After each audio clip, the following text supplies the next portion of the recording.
Ang equal money ba ay actual na physical na pera na iniimprinta? Ang sagot dito ay hindi. Hindi mo iti-trade ang equal money. Hindi ito method ng trade. Ang trade ay parte ng profit and loss at parte ng abuso dito sa mundo kung saan dinideceive ng isang tao ang kanyang kapwa para maniwala na merong bagay dito na merong value. At dahil naniniwala itong tao na to na merong value, naniniwala din siya na pwedeng bayaran ito dahil may value ito. Sa equal money system, ang value ay life. Hindi ito isang bagay na kailangan mong paniwalaan. Ang iyong paniniwala ay as to value ay irrelevant. Ito ay may intrinsic value o natural na value dahil ang nature ng existence na ang life ay isang bagay na beyond ng abilidad ng creation of the human o kung ano mang form dito. Itong value na to ay kailangang protektahan at suportahan. Equal money ang gagawa nito. At dahil dyan, at para sa iyong identity, sa equal money system,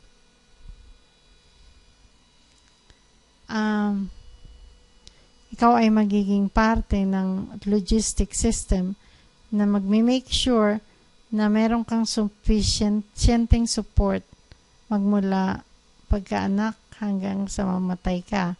At para dito, magkakaroon ka ng card na dadalhin-dalhin mo kahit saan ka nandoon, kahit saan ka pupunta, na magko-confirm ng iyong identity. At ito rin ang magko-confirm na nag-receive ka ng nararapat para sa iyo at pwede ka pa ring tumanggap.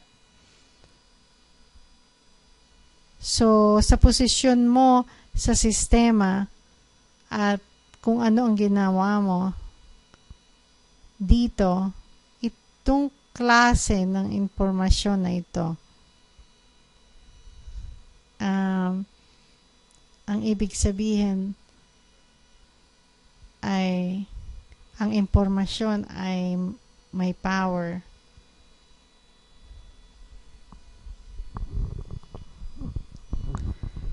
Kung gusto mo ng power, kailangan mo ng makasiguro na ang impormasyon na ibibigay mo sa sistema ay correct o tama sa lahat ng oras, dahil kapag itinrap mo o natrap ka na nang aabuso ka sa sistema, sa madaling panahon, ikaw ay ibibigay sa correctional support. Hindi ito parang jail o kulungan na merong psychologist at iba pang professionals na mag-a-assist sa iyo sa pag-correct ng posisyon mo dito sa mundo para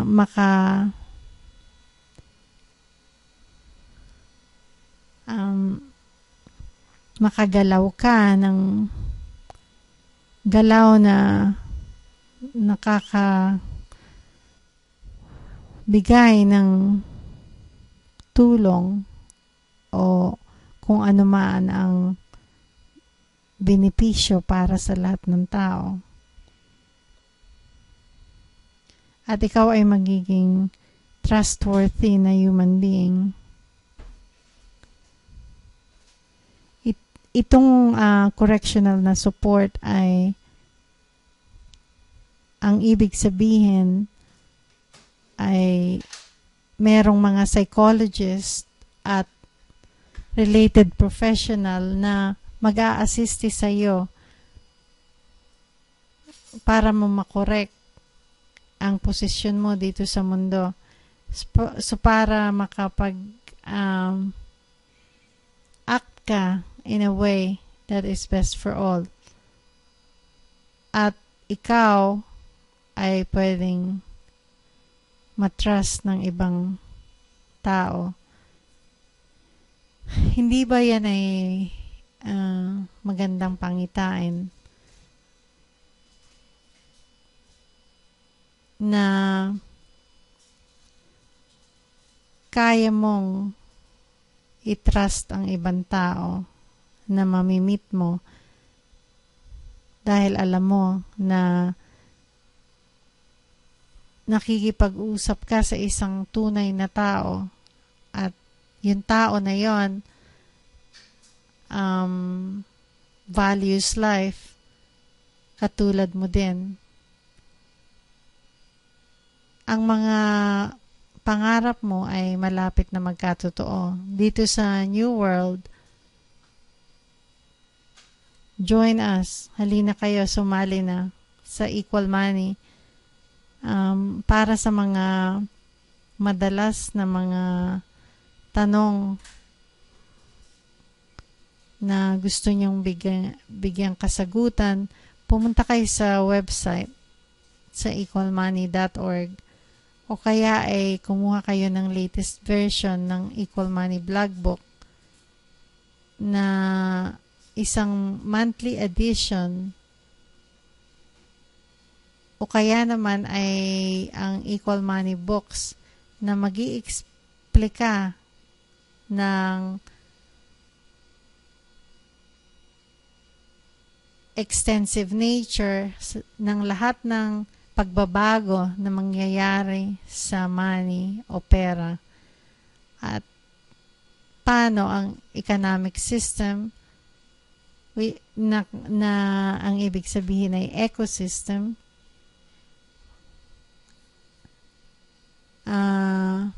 ito ang ibig sabihin ng economic system dahil ito ay ecosystem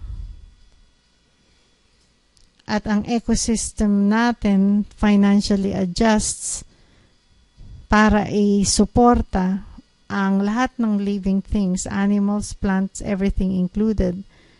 Ang ibig sabihin, in a way, pwede kang mag-start an adventure para malaman mo kung ano talaga andito sa lupa, sa earth, at magmula pagkabata hanggang mamatay ka, ang buhay mo ay magiging adventure instead of fight for survival.